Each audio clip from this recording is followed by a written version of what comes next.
Today on CHGO Blackhawks, we welcome our old pal, Steve Peters. We told him, hey, do a deep dive on Levshnov and Rinzel, and he did. What did Petey find? Find out next on CHGO Blackhawks.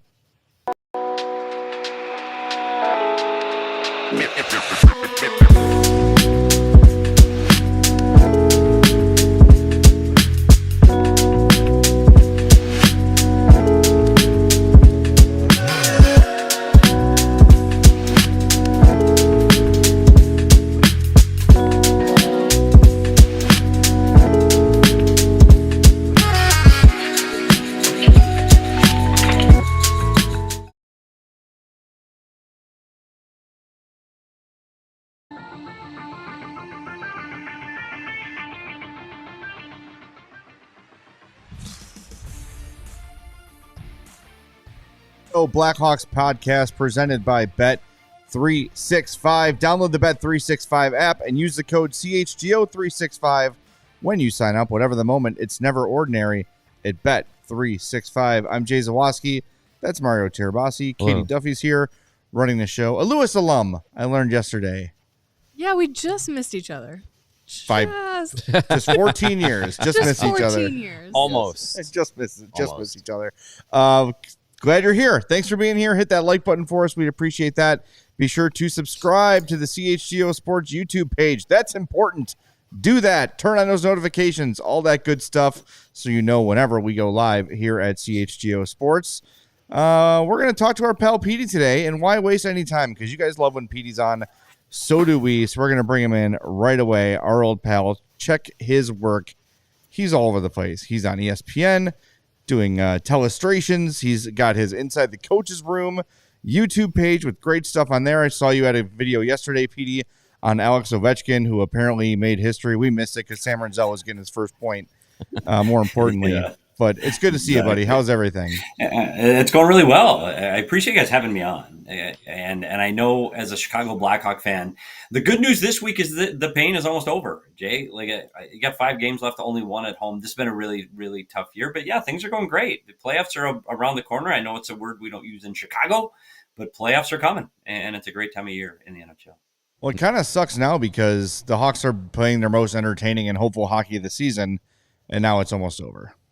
It is. You got 3+ goals in 4 of your last 6. Finally putting some pucks in the net. You got 7 against Philly. Like the offense that you've been looking for all season is finally showing up. And the most importantly, and you and I talked about this earlier because I've been through it in Arizona.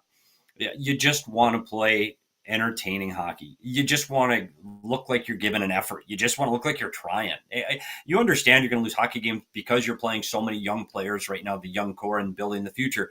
But, man, it's hard to watch when it appears that they're not trying and you have no chance. It's just absolutely miserable for a fan base. It's miserable in the room. It's really hard to watch. And finally, you're going, okay, we're going to lose some games. But, man, this is fun. It's fun to watch these young guys fly around. So I do think this is something to build on as the offseason approaches.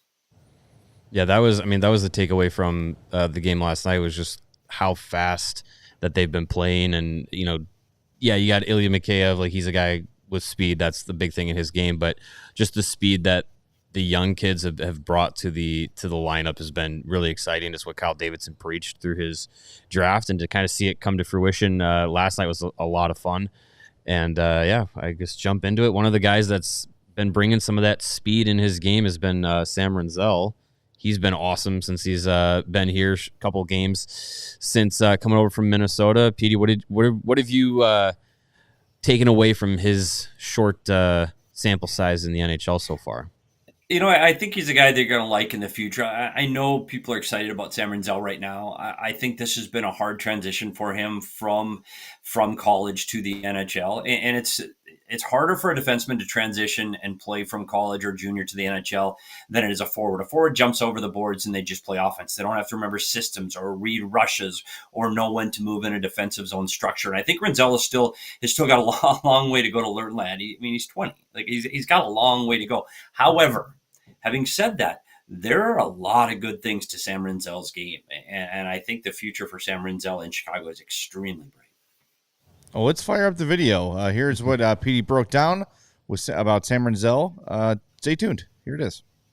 One of Sam Rinzel's greatest strength is his reach because of his size. You're looking at a 6'4" player that's got a great reach and can break up plays and knock pucks the other way. You're going to see it here on the penalty kill where he's able to use his stick, get to his reach, and knock the puck clear and get it outside the zone. The other thing he can do is he can stay close on these turnovers at the blue line because of his reach. So here you can see him challenge the Utah hockey player with his stick, but then he uses his physicality to knock that player down, and then uses his offensive upside to pick up the puck on the other side and drive back into the offensive zone. I want to watch the way he defends this play. Here he is in front of the net against Alexi Protas, another big player.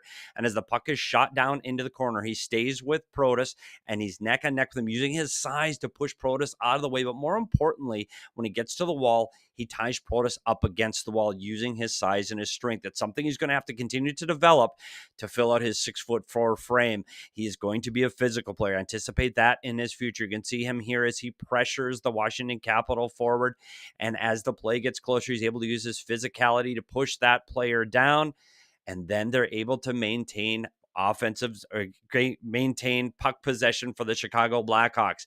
You're going to see it here. Some of the things he needs to work on. The speed of the game is much quicker in the National Hockey League than it is in college. You can see as he approaches the Capital player here, he's going to miss that player, and his angle was poor, so the Capital player is able to get around him and make an attempt at the net. He's going to have to continue to work on his angles in the National Hockey League.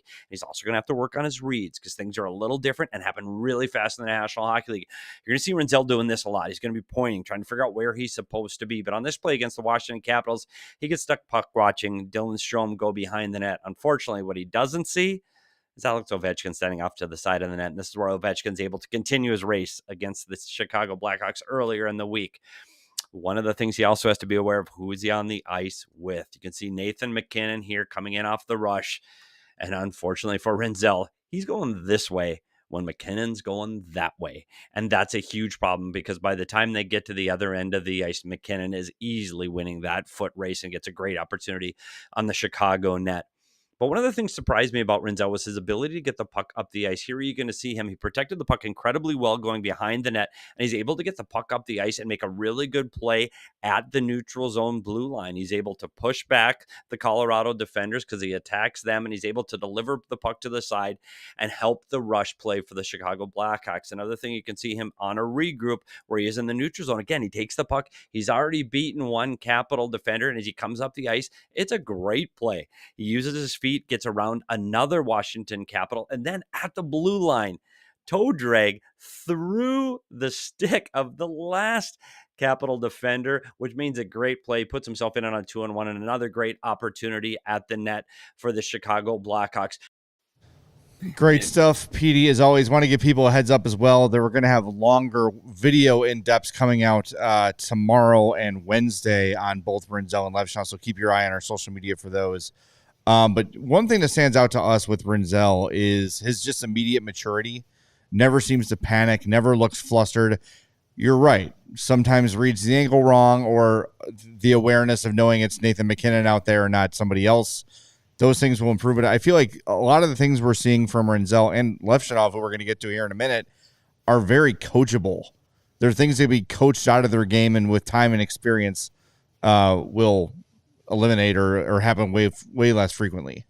Yeah, and it's not even just coaching, it's just experience. I mean, the more ice time Sam Rinzel gets and the more opportunities he gets to be in situations like this against players that are bigger, stronger, faster than he's used to, you're going to see him rise to the occasion because you brought it up. It's a confident kid.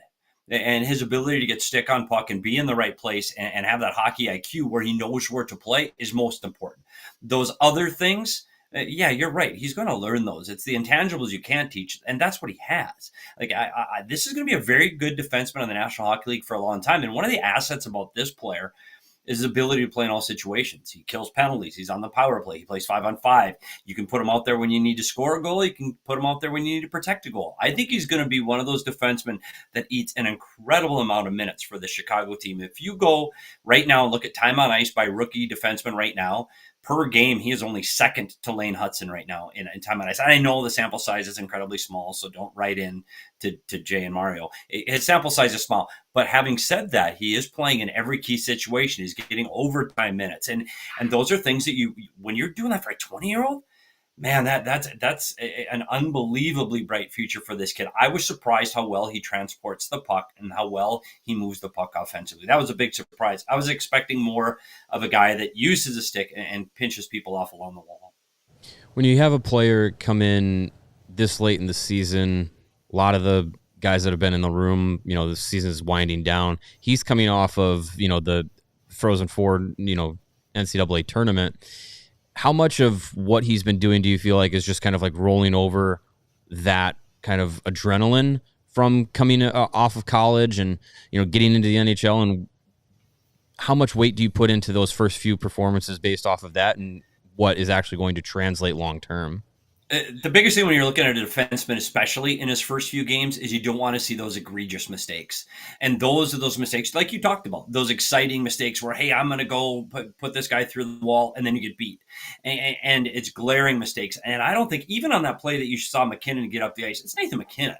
And he's still neck and neck with the guy as he's at the hash marks on the other end of the ice. So he's not making those glaring mistakes. And I think that's the most important thing you're seeing over these 4 or 5 games. Hey, he can't learn the systems. He can't learn where everybody is. He's not going to learn how to play in 9 games. Like, he's just not.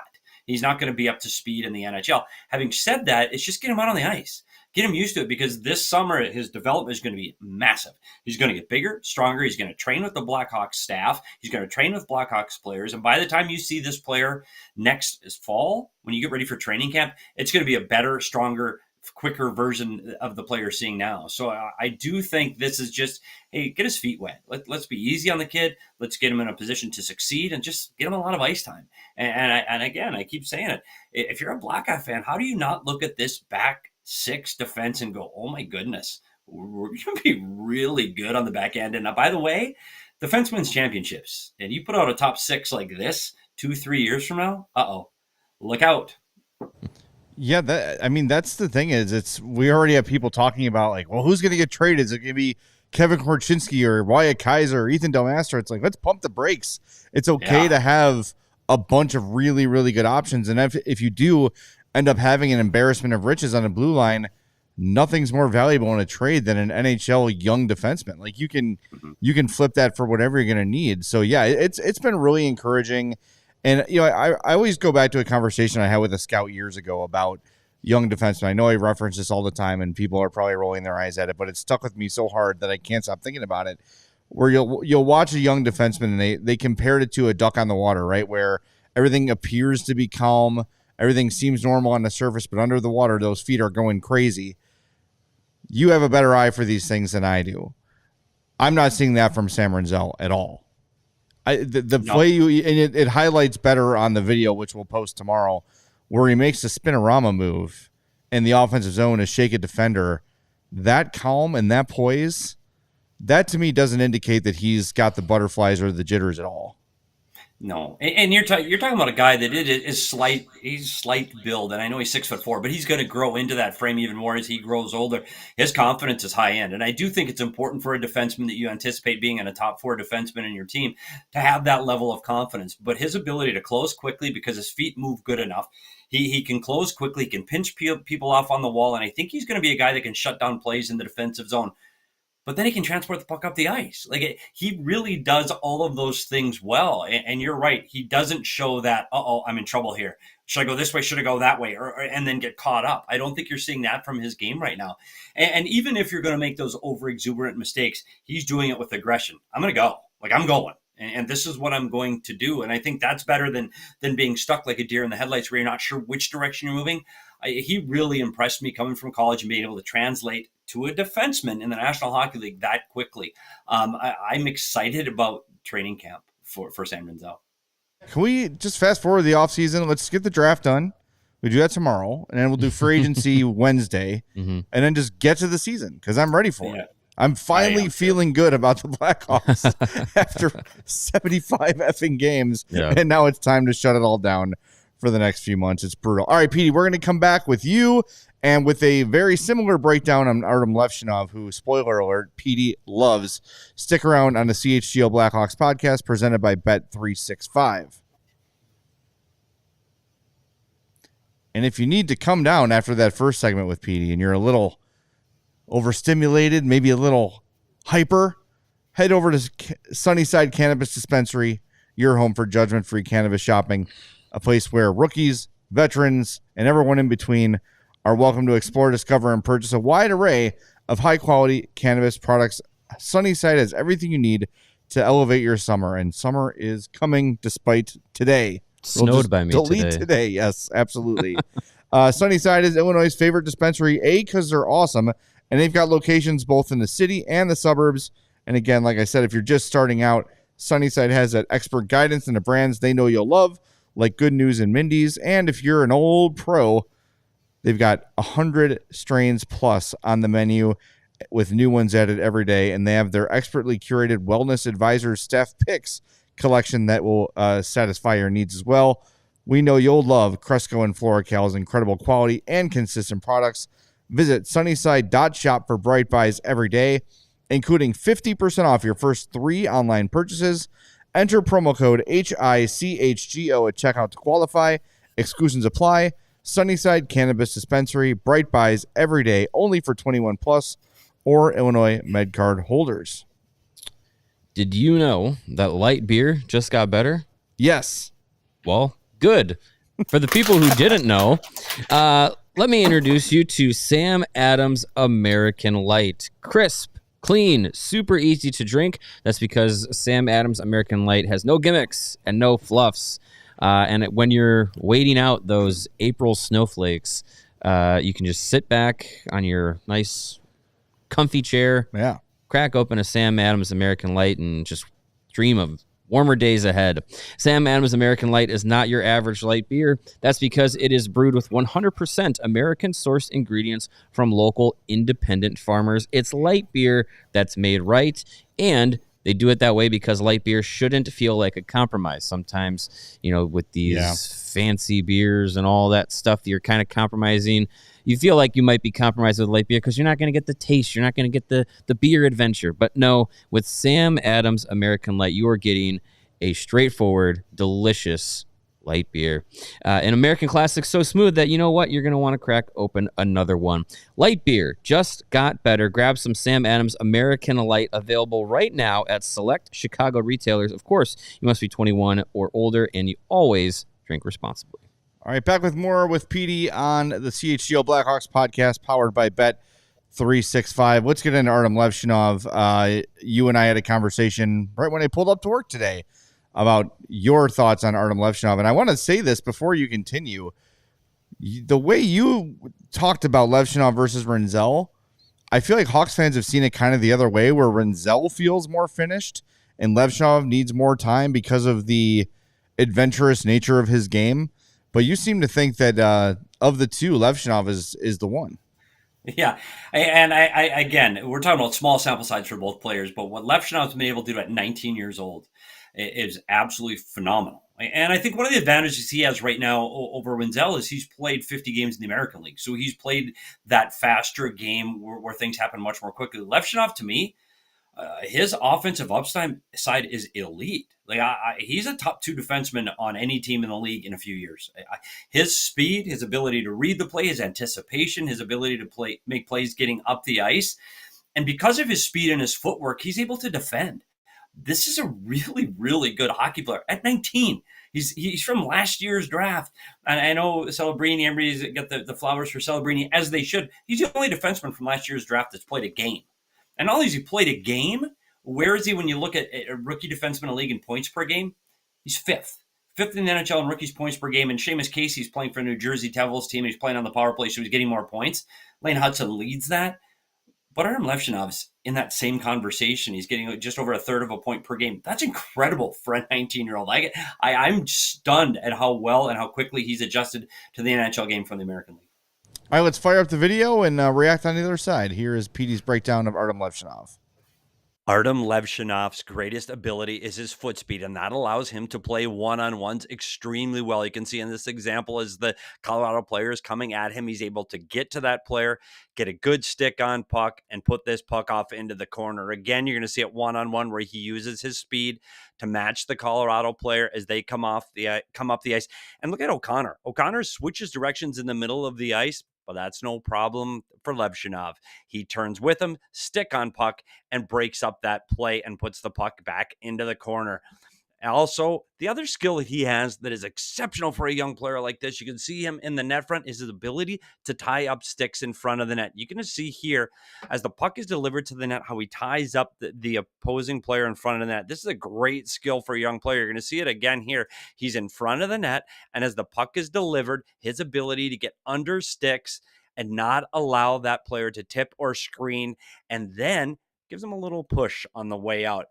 Exceptional net front player for a high-skilled guy, but the reason you have Levshunov is the ability to get up in the play and to join the rush. And here you're going to see him late in the play, and here he is at the neutral zone coming up the play. But as he gets the puck, as the late man coming in off of the rush, he delivers an unbelievable pass to make the play. And you can see it here. He puts it right underneath the legs of the Utah defender, which is allowing Chicago to get a great scoring opportunity because of his speed and ability to get up the ice. One of the other things he does very well is he walks the blue line and he delivers pucks to the net. And with the high-skill players for Chicago, their ability to get pucks to the net, tips, screens, and second-chance opportunities is going to be a huge asset for their skilled players. Another thing he does, he's a really good puck mover in the offensive zone. Here he looks off the Utah defenders. He's able to slide the puck over to Connor Bedard, and Bedard's able to get off the one-timer. Bedard's going to love this guy and his ability to move the puck 5-on-5 and on the power play. Here you can see him in the offensive zone again. As he goes up on the play, his ability to make a pass like this, he's got vision, he sees the lane, and he's able to put the puck right between the legs of the defender for the New Jersey Devils. But with speed, sometimes comes a little bit of risk reward. And as he's going this way against the Utah Hockey Club, the Utah Hockey Club forwards are going that way. And this can cause problems. It's the risk reward you're going to get from high-skilled players. So by the time this play gets to the neutral zone, he's chasing the play and he's behind the play, and Chicago gives up an odd man rush. Yeah, that's some of the Levshnov adventure we've seen this year. And I think as a coach, I would imagine you have to walk that fine line with Levshnov of not coaching that aggressiveness out of him, but preaching when is the right time to use it. And that, to me, I think will be the biggest challenge in getting and maximizing Levshnov throughout his career. Without a doubt. And when you watch him play over and over again, you put all these shifts together, one of the things that jumps out at you is his anticipation. And when he's right and he gets there quickly, man, it's impressive. But when he doesn't and he's late, you're right. You're causing odd man rushes the other way. That's where you're gonna have to pair him with a left-handed defenseman that is stay at home, that holds onto the blue line, that's able to make up for some of those mistakes that you have a little bit more confidence in defensively. Having said that, his speed and ability to get back into the play and his effort. You're going to see, and I'll use this as an example, Carlson in Pittsburgh. He's a one-sided player plays from the red line in. His offensive upside is absolutely amazing, but he doesn't defend. He doesn't try to defend. He doesn't kid you that he's going to defend. He doesn't try to get back into the play. At least with Levshnov, you see the effort of him trying to get back into the play and trying to defend. And his ability in front of the net, when the puck gets delivered, he doesn't look at the puck. He doesn't look for the rebound. He turns and grabs a player. That skill isn't just rare for a young player in the National Hockey League. That's rare for a veteran. And that one skill is something that I like to look for in a defenseman, not just a young defenseman, a defenseman. Box out, get under sticks, and control that rebound. I was surprised at how well this player did that in front of the net. I really was impressed with Levshunov's play in all three zones. Now, one thing with Levshnov is how much has been thrown at him over the last couple of years. He's gone up in difficulty in the leagues every single year, from going from overseas to the USHL to college to the AHL and the NHL, all in like basically 3 years. When he's now at this level where he's professional level, played in the AHL, playing in the NHL, how much growth can you expect, I would say, from him now that he's kind of like at that point where it's just like, well, there's nowhere else to go up. He can now kind of like settle in to this level of competition. I think it is going to take him time. I think this is a guy that you're going to have to get reps, just like we talked about Rinzel, that he's got to get those reps so he knows just what we talked about. Can I go? Can I not go? When is the time to go? What's the score? Can I make this play? Or we're trailing. I really got to step up here. I think he's going to have to be more involved in those little details of the game. And that only happens with experience. He's 19. And to see a player like 19, I was there when Jacob Chikrin came into the league with Arizona, and now you're seeing the rewards of what Jacob Chikrin can do. Jacob Chikrin was an offensive player, couldn't read the rush, couldn't defend, didn't know when to go, didn't know when to stay. He really struggled with that early. I think Levshunov is ahead of that right now. I do.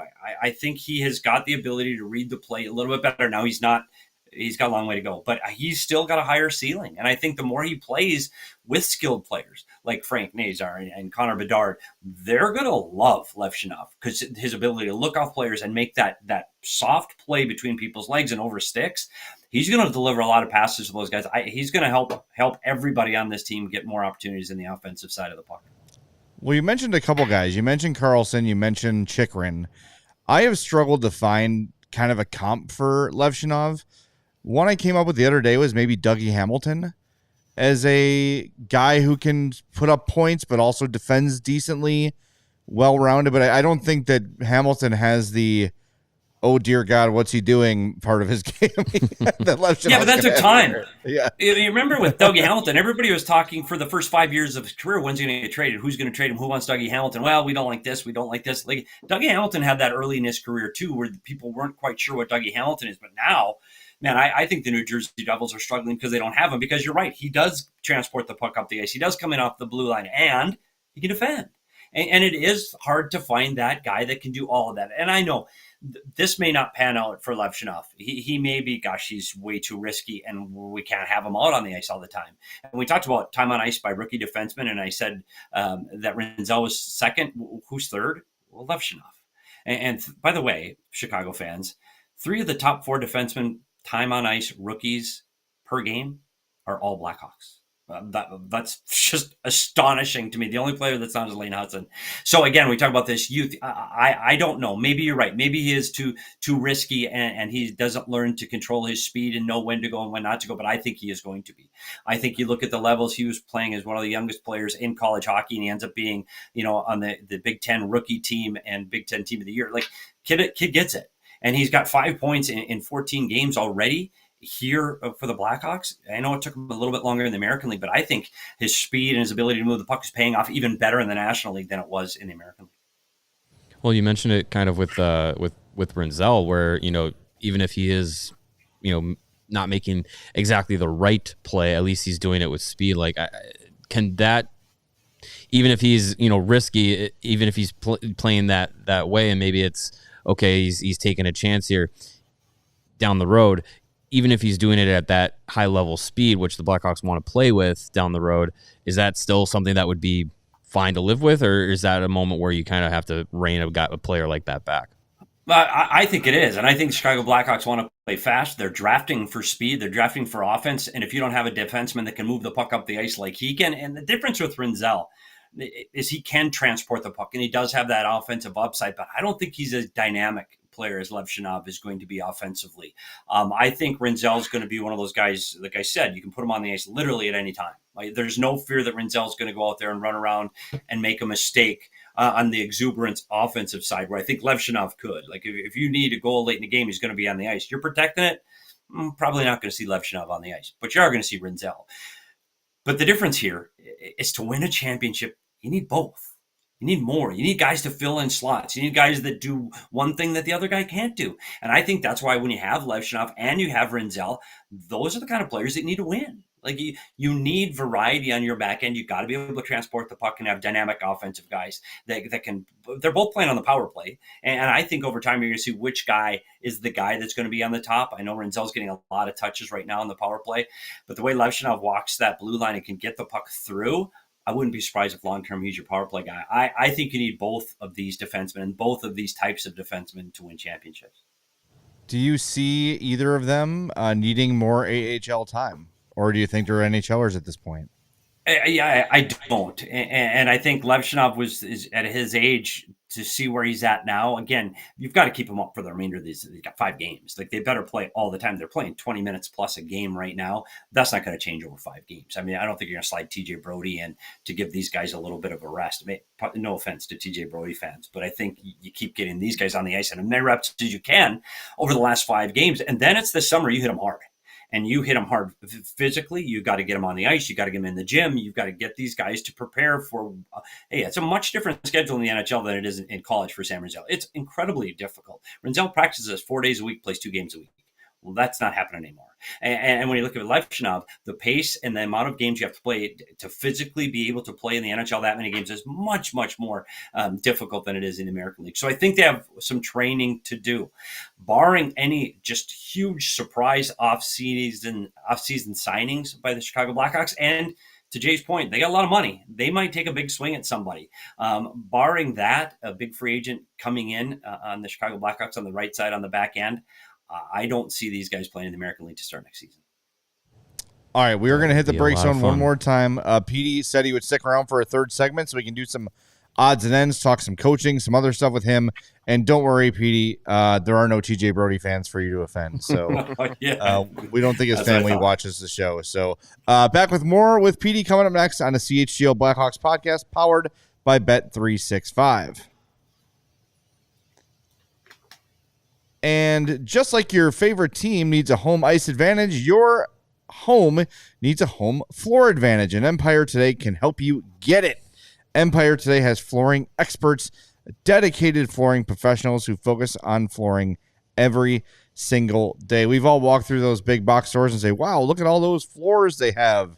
They're all stacked up against the wall. Look at all those samples. Well, the people there might be one or two, but they don't live and breathe flooring like everybody at Empire. Every last person is a flooring expert. You're gonna want to trust the pros. That's why Empire Today is your best bet for new floor. Their flooring experts bring the showroom right to your home. Literally. They put the showroom on a wide load truck and drive it. No, that's not true. But they'll bring samples and stuff so you know how it looks with your furniture, in your house, with the lighting, with everything you've got. You want to make sure you're making the right decision. You'll get precise measurements taken and have all your questions answered so there are no surprises. With Empire Today, you get clear upfront and inclusive pricing. Plus, you can schedule installation as soon as the next day because once you've decided you want new floors, you want them now. Schedule a free in-home estimate today because some things are just better at home. CHGO listeners can receive a $350 discount when using promo code CHGO. Yes, you heard me right. A $350 discount with code CHGO. Restrictions apply. Visit EmpireToday.com/CHGO for full details.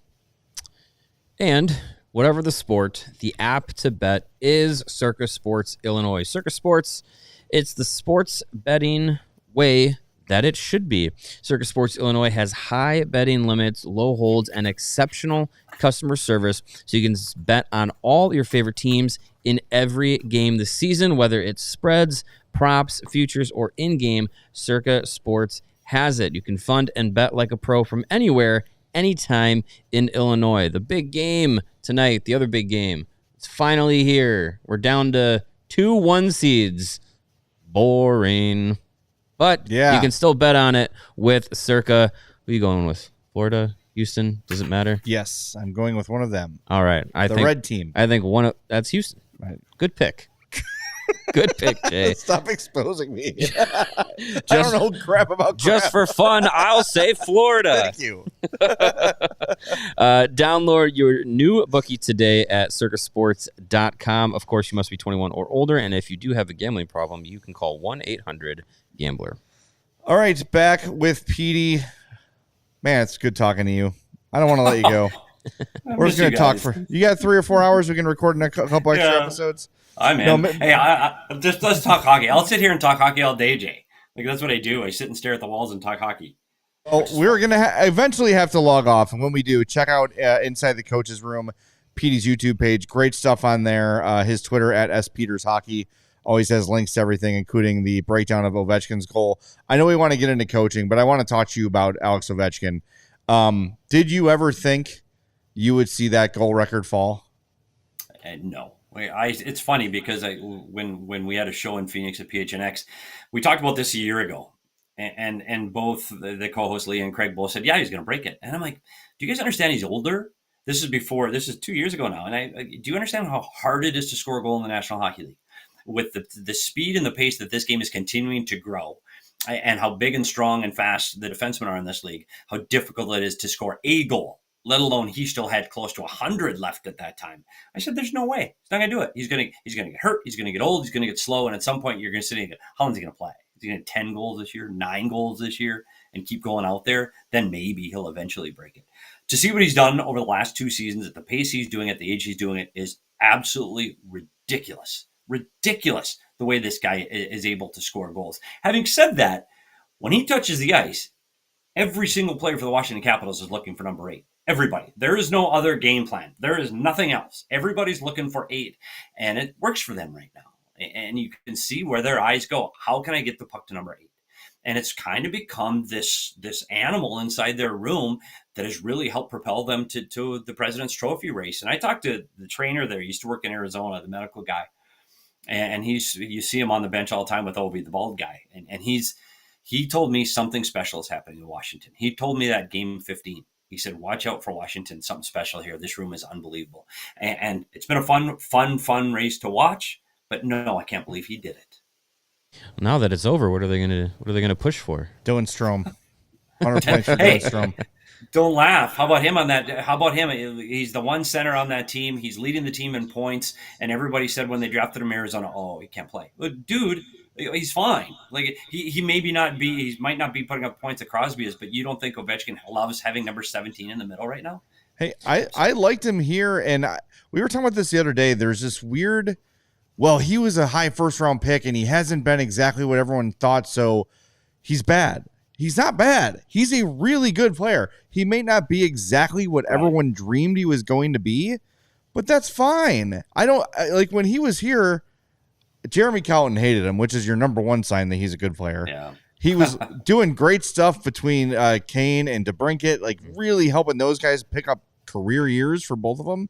Like all he did was keep his mouth shut, make great passes, win faceoffs, and they could not wait to move on from him. It was crazy. Yeah, but it's funny that you say that because here's something that I tell people all the time, and I'm a true believer in this. You got it. Once the player's made it to the NHL, forget where he's drafted. It's not important. We don't care. We hear it in Arizona, Barrett Hayton. Well, he's a high draft pick. Guess what? Barrett Hayton's an everyday number 3 center for the Utah Hockey Club. Do you know what you need to win a Stanley Cup? You need a really good everyday 3C. Dylan Strome is an everyday number 1 center for the Washington Capitals running for a Stanley Cup and a President's Trophy. Like, I'm sorry he's not living up to Connor McDavid and Jack Eichel. I know he's not those two guys, but take the draft position off the board. And that means for good players too. Stop looking at Connor Bedard and he's first overall. I get it, but Connor Bedard is in the NHL playing every day, leading this team in points in 2 back-to-back 20-goal seasons. That's good. That's a good thing. You need someone to fill in every single slot to have a winning team. And right now, Dylan Strome fits into a right slot for the Washington Capitals. Forget where he got drafted. He's playing in this league. And I think sometimes that hangs around your neck like an albatross when you get drafted that high. And I think that's one of the problems Strome has had. Yeah. We've been talking about how when you call someone a former number 1 pick, number 1 first-round draft pick, it sounds like an insult. Yeah, right. Like, well, there's more there than he's got because he's a former first-round pick. Like, well, maybe not. It's we're kind of going through the same, but no one cares about this. But we're kind of going through the same thing with Reichel and Kurashev. Everyone's like, God, fire Kurashev into the sun because he had a 50-point year last year but didn't this year.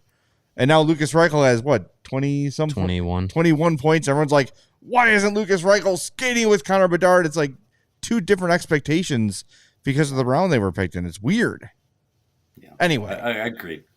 All right. Go ahead. Petey, I want to ask about another former Coyote that is now with the Blackhawks organization technically, because his name has kind of come up recently because he won the SHL Defenseman of the Year, Victor Soderstrom. Yeah. What are your thoughts on him? Is there anything there for him to get back into the fold in the NHL with? No. And I hate... Sorry, that's quick and easy. Victor Soderstrom's another one of those guys. That's fine. Victor Soderstrom, really nice guy, and I like the kid. He just never found that next gear. And when he came over and after his draft year, he was going to be this offensive defenseman, but unfortunately he never got the foot speed. He never got the pace that he needed to play at to be a high-skilled offensive defenseman at his size in the National Hockey League. He just never came. In the American League, yeah, he's a serviceable American League player because I think the pace they're playing at can play his style of game. Can't do it in the NHL. It's just the game's too quick for him. And when he's going to retrieve pucks, when he's trying to get pucks up the ice, when he's trying to play an offensive style game, he just doesn't have that foot speed and the decision-making time to make those decisions quickly enough. I think he's a good player. I like him, but what Chicago is doing on the back end right now, I just don't see any room at all for Victor Soderstrom. Yeah, they don't have room for the guys they have already. Yeah. And who knows who they're going to. Isn't that hard though? Do I sound bad though when you say that about a player? And you're like, he's a nice kid, and I'm not burying the kid. I'm just saying if I have a team right now, the players that the Chicago Blackhawks have in their system and in the NHL right now, Victor Soderstrom just doesn't fit. And unfortunately for him, I don't think he's going to find his way back, at least not with the Chicago Blackhawks. Oh, I think that's absolutely the attitude that the Blackhawks should be operating with now as they're moving forward with this rebuilding plan of, you're seeing this first wave of these young guys getting in here, and it's Nazar and it's Levshnov and go through the list, Vlasic, all these guys. Now you add Oliver Moore and Sam Rinzel to the list. Like the pecking order within the organization is getting deep, and it's you can't really waste.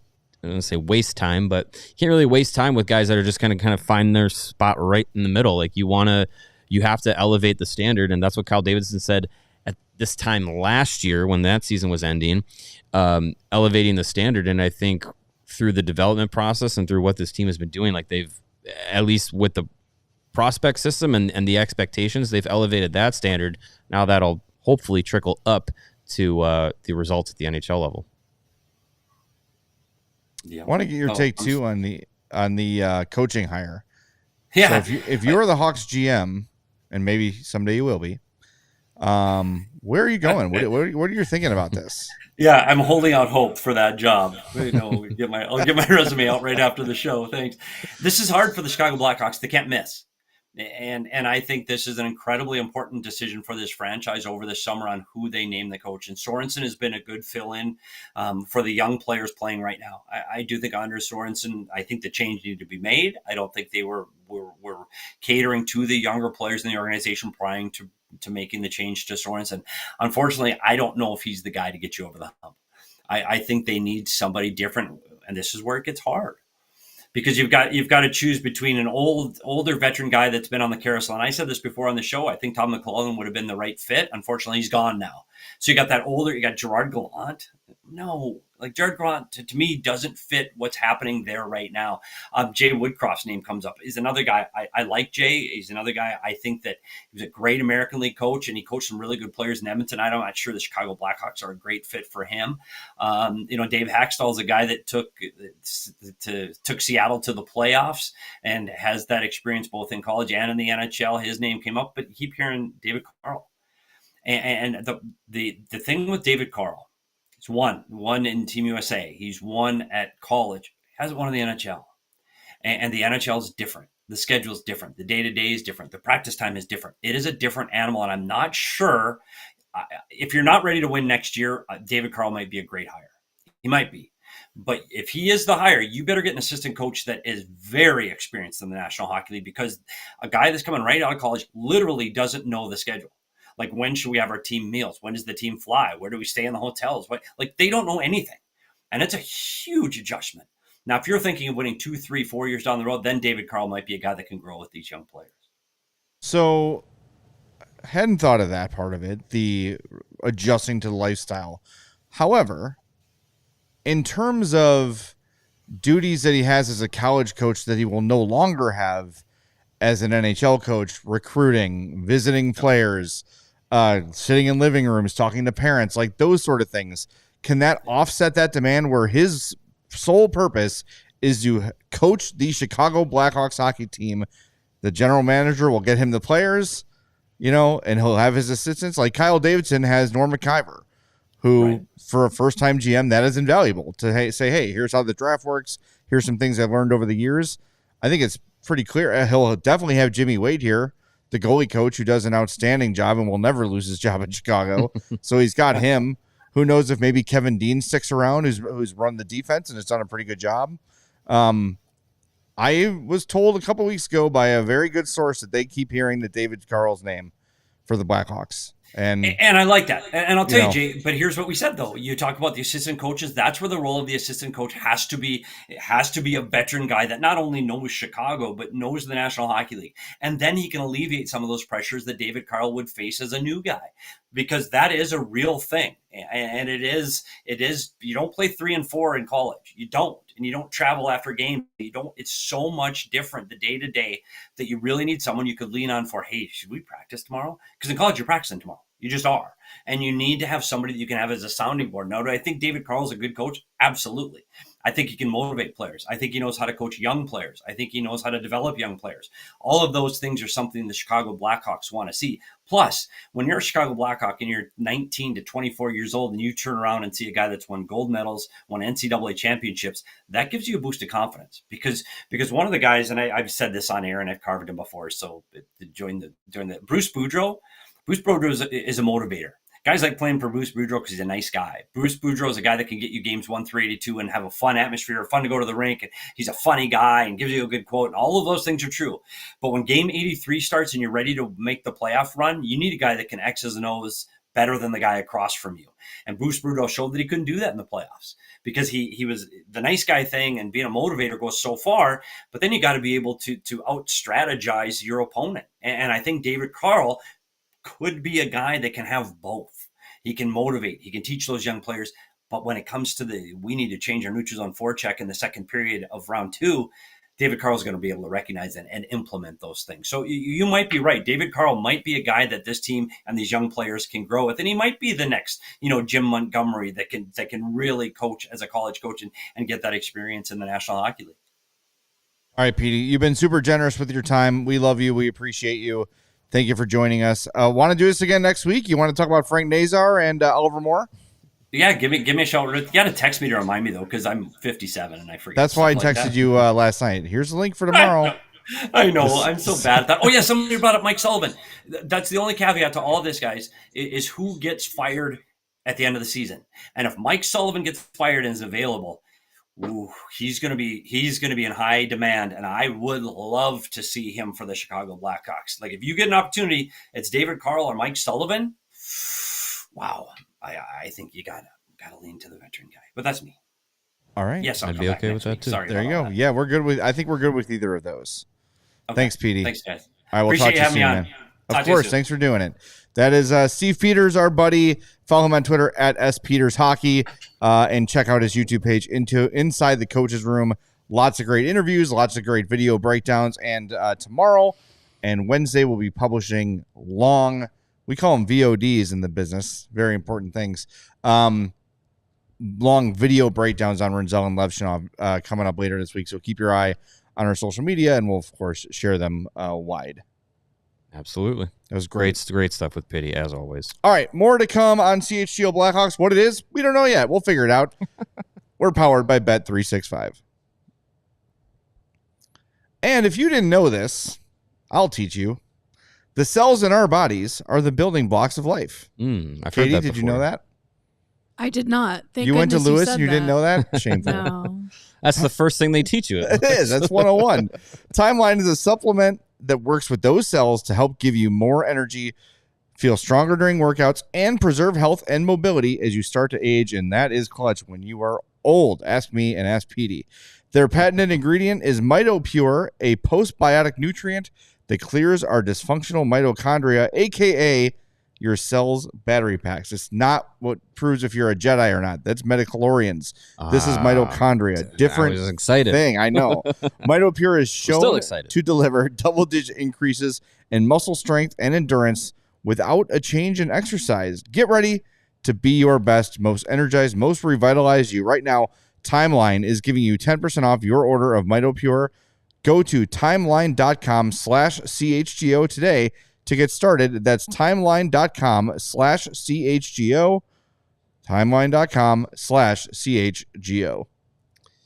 And with your cells vibrant with life and MitoPure, all that vibrancy is going to be shooting out of your eyeballs. You're going to need to keep that contained for the people around you.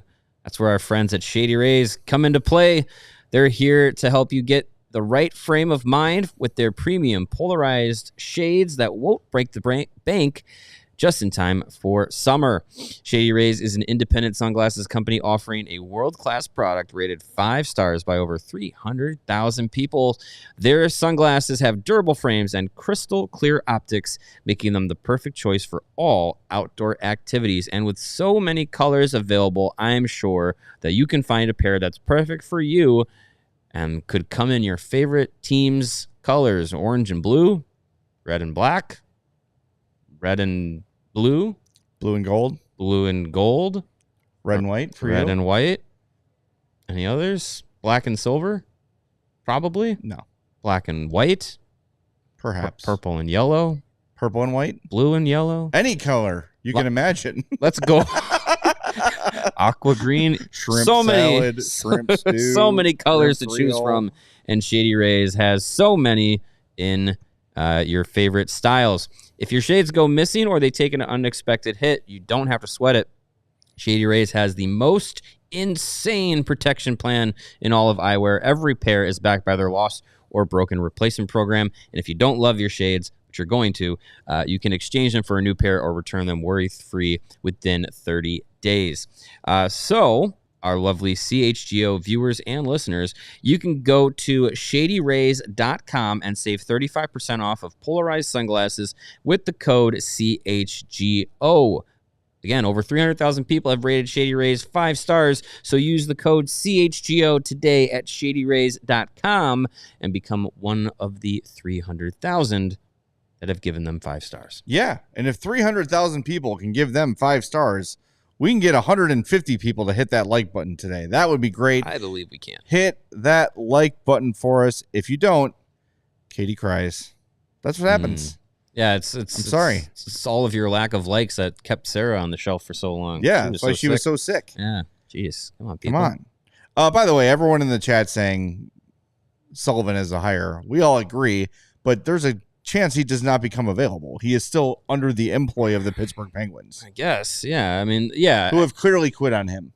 Yes, absolutely. They have tuned him out. I think I saw Sidney Crosby give him a big old eye roll. Give him the finger, as what I saw. Yeah. Well, it's under those big gloves. You can Yeah, really it's see hard it. to tell, but No, yeah. If Mike Sullivan is available, he seems like the more likely. If he is available, he seems like the more likely hire than David Carl, because I feel like David Carl has some more hurdles. Like, Thomas? Like Thomas Hurdle. No, like hurdles that you'd have to jump over in track and field.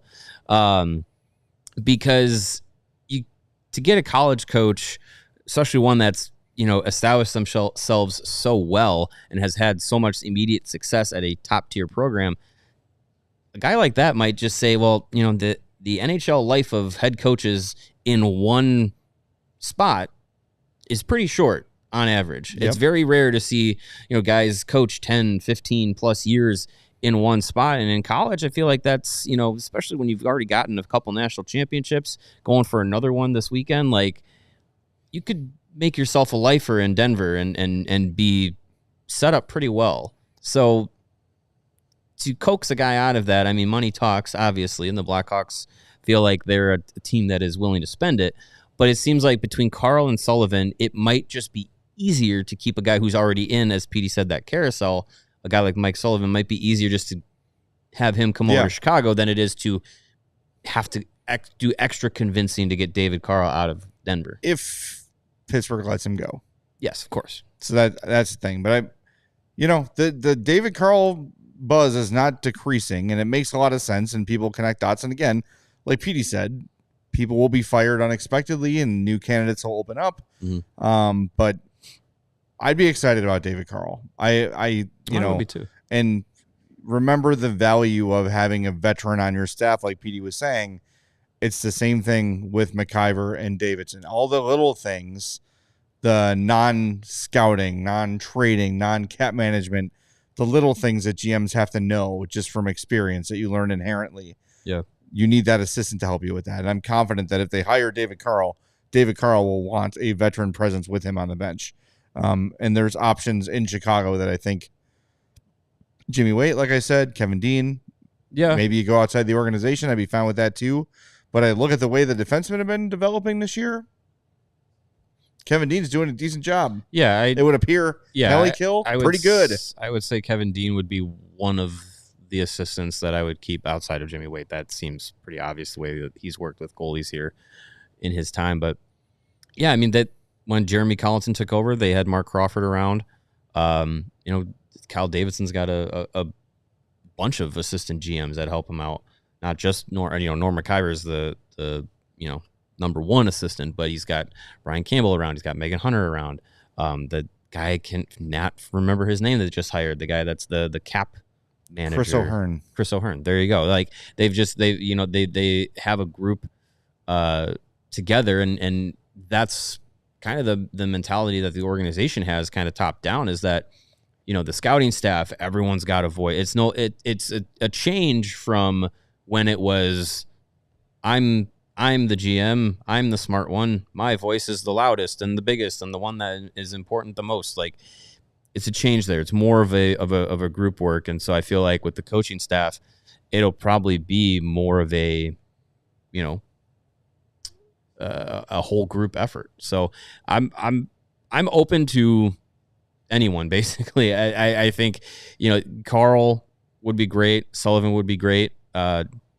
Now feels like, as new information has come out, the John Cooper dream is can't really push that off to another year. It's not like a free agent player with coaches. So I don't know. It'll be very interesting to see who is available. I mean, if Sullivan's not on the market, then you really have to look at Carl as like probably the biggest name. But there's going to be more than just one team looking for a head coach. So you're competing with those other teams that are looking for coaches, and you got to find the right fit. And Original Six, billionaire owner, real estate, liquor, two things that are not going away. I don't want the Hawks to be outbid on anything this summer. Anything. Not an excuse. Yeah, well, I don't want to hear it. I'm not opposed to that. And fix the LEDs on the United Center, or I'm going to lose my mind. Yeah. All right, before we go, some nice news from the world of hockey. Meredith Gaudreau, the late Johnny Gaudreau's wife, they welcomed a child today, Carter Michael Gaudreau. Oh, wow, nice. Born, I believe, today. I may have missed this yesterday, but the Blue Jackets just put this out about an hour ago. So the Johnny Gaudreau story is so tragic and awful, but to see the grace that his wife has handled this entire situation with is unbelievable and inspiring. So congrats to her and the entire Gaudreau family for the birth of Carter Michael. Another new draft that child. The doing math here, 2043 draft class. Sounds good. Sweet. Hopefully we're still here. We're going to do a live draft show for the drafting Gaudreau's kid. I'll be looking at the screen like with my readers. Like, what's good? What's going on? Yeah. All right, let's knock out some super chats and then we'll end the show. Got one here from Chris P. Question for Mario. Should the Hawks take a flyer on the Hobey Baker finalist Alex Tracy, goaltender from Minnesota State? Why not? It's never a bad thing to have a good amount of goaltender options. You have Arvid Soderblom, who at the beginning of this year, I think we all kind of figured was going to be in Rockford and eventually out of the mix, and he's squarely in it. Even with the addition of Spencer Knight, you still feel like Arvid Soderblom is a guy that they're going to hang on to and see what he can be. You have Drew Comezzo developing as well. You have Adam Guyon in college. I wouldn't be opposed if they drafted a guy. If they want to sign a guy, sure. It's definitely not a bad thing to have options, and goaltenders can take a long time to get to their full potential. So, I think Spencer Knight is the guy moving forward, but absolutely, like, keep your options open. All right. Is that it for Super Chats? All right. That's great. So keep an eye out tomorrow, again, for the VODs of Rinzel and Levshnov. I think they're like 7 minutes long, each of them, with video. We're not allowed to use video on the YouTube live. We'll get the monetization. We can't. Yeah, we'll get ticked for that, but we can do the videos on demand with that. So look for those tomorrow. Also, reminder, we got post game tomorrow, Hawks and Penguins. That game will be on WCIU. Yeah, pre and post game. Pre and post. That game will be on the U. So if you are a loyal Xfinity user and you will not change, you get to watch the game tomorrow. on the U. You slammed so hard you moved the camera. I did? Yeah, you did. Well done. Move Nice. do it again. I'll move it back. It's a weak camera, apparently.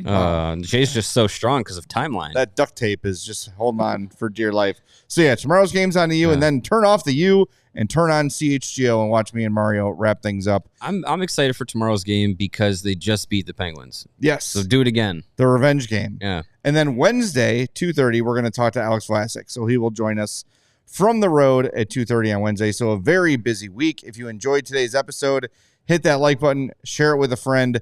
Stuff like this is when people are like, the Hawks suck. There's no reason to be excited.